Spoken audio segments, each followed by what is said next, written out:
some other quick facts about the Washington football team under Dan Snyder's ownership. Since he purchased the team in 1999, so again, 24 years of his ownership with this team, the team has a regular season record of 164 wins, 220 losses, and 2 ties. 164 wins during that time frame ranks 27th amongst all of the 32 franchises. So fifth worst win rate in the NFL during his time there. They had a postseason record of 2-6 under Dan here. They also had 27 different quarterbacks and 10 coaches during this time period. 27, Jesus. Can you guess what quarterback started the most games for the Washington football franchise over the last 24 years? Sorry, what was the question? What quarterback has started the most games for the Washington football team over the last 24 years? Jason Campbell? Nope. Alex Smith? Nope. Mark something.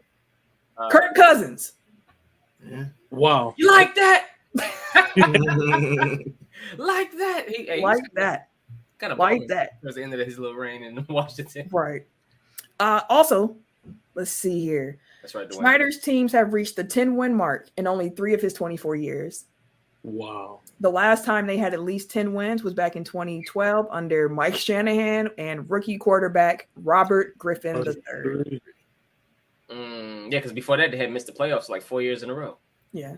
Dwayne in the comments knew it was Cousins too. And then Shell said Kirk Primetime Cousins. That's when that's prime time. Towards the end of his reign over there in Washington, that's what got him the bag in Minnesota. He's been hitting their ass over the head since. Once RG3 got hurt, Kirk said, okay, let me see what I can do. So, yeah, that's Washington's under new leadership. And also in the NBA, the Charlotte Hornets are officially under new ownership as well. Michael Jordan's 13-year run as majority owner of the franchise has come to a close. Some Jordan facts as his ownership. Charlotte went 423-600 under Jordan. That is the 26th best record over that span. Out of 30 teams. Out of 30 teams. The Hornets have not won a playoff series during that time. Made it to the playoffs twice, and they lost in the first round both times. They have missed the postseason for the last 7 straight seasons. Jesus. I say that to ask you gentlemen this. Who had the worst owner tenure? Michael Jordan with the Charlotte Hornets or Dan Snyder with the Washington football team? Danny boy, easily. I would say Danny because he's a scumbag. Absolute dirt and debauchery going on in that motherfucker. On court, on field production aside, like Jordan doesn't have a fraction of the infractions that Dan Snyder has either been proven to have done or has been accused of. So on that alone, I say Snyder. But like it really speaks to the incompetence of Michael Jordan, though, that is even a conversation because good Lord. Yeah. If y'all were to separate on like the product of the team on the field, on the court, would y'all still say it's Dan and Snyder? I feel like Washington at least brought in, like, there were times where you could at least see the vision where it's like, okay, we're going to bring in Joe Gibbs. He was, Hall of Fame coach for us. Give him control. Steve Spurrier was like a great college coach. Maybe he can do it at the NFL level. Mike Shanahan won titles. We got RG3. We got this young. They fucked him over, though. Like, you can at least say, like, they brought in the talent and, like, he gave that team hope.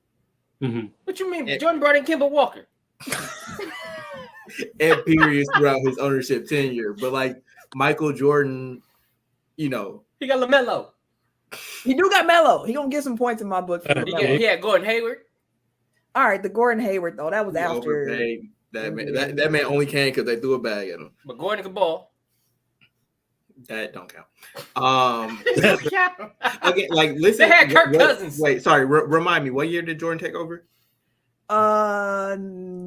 2010. Yeah. Okay, so since then, their coaches have been Larry Brown, who he fired. Hall of Fame coach. He inherited Larry Brown. He's still a Hall of Fame coach. He ain't responsible for that. Paul Silas, Mike Dunlap, Steve Clifford, James Borrego, and then back to Steve Clifford. Like, and then he hired Mitch Kupchak after his terrible tenure with the Lakers. Like, there's no like, he hired his friends to run the team at various points. There was just nothing there. Like, he wasted Kemba's prime, ran his knees into the ground. Yeah. And that was the one starter they had until they drafted LaMelo. And then on his way out, drafted Brandon Miller over Scoot, which maybe that works out, but early returns and even pre-returns is like, what are you doing, fam? So, I mean, listen. On court, I would say Jordan might have him. As a worst product? Yeah. Yeah, I would agree with on court alone. I think the Charlotte product was worse, but the overall on court, off court stuff, like Washington, you can't beat how bad things got in Washington under Dan Snyder in the NFL. Oh, like Snyder at least took swings, like traded for Clinton Portis, like brought in Donovan McNabb, Mark Brunell. Like, they brought in guys that they thought could make. Oh, maybe this is the like. There were points in the last 20 years where Washington fans thought, hey, we might go to the Super Bowl. Like, there was never a time that Charlotte was like, hey, we might got a shot at the playoffs to the second round. Like, I mean, I pulled up their draft history from 2010 forward. It's bad. It's not great. I mean, Kemba Walker was the first draft in 2011. So, like, cool. They also had Tobias Harris for trading him to Milwaukee, as we know. Next year, they had Michael Kidd-Gilchrist and Jeffrey Taylor. Then in 2013, they had Cody Zeller.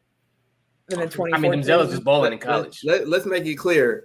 MKG was the second overall pick. Cody Zeller was the fourth overall pick. Like, these are blue trip spots that they got pretty much nothing out of. Keep going, sorry. 2014, they drafted Noah Vonleh at 9. I forgot about him. And Noah was balling in college. Like, it wasn't like the cats that they drafted wasn't. Everybody who gets drafted in the NBA was generally balling in college. I mean, but the Zeller brothers, they was the great white hopes, like kind of like the Hands Bros in college. Like, the Zellers was college royalty at one point. Well, in 2015, he drafted Frank Kaminsky at 9. Frank the Tank, come on now. And they turned down like some ungodly amount of picks from Boston because they were trying to get Justice Winslow, which would have been a bad move for Boston. But then you got Malik Monk in 2017. They did draft Shai Gilgeous-Alexander in 18, but they traded him immediately. Miles Bridges.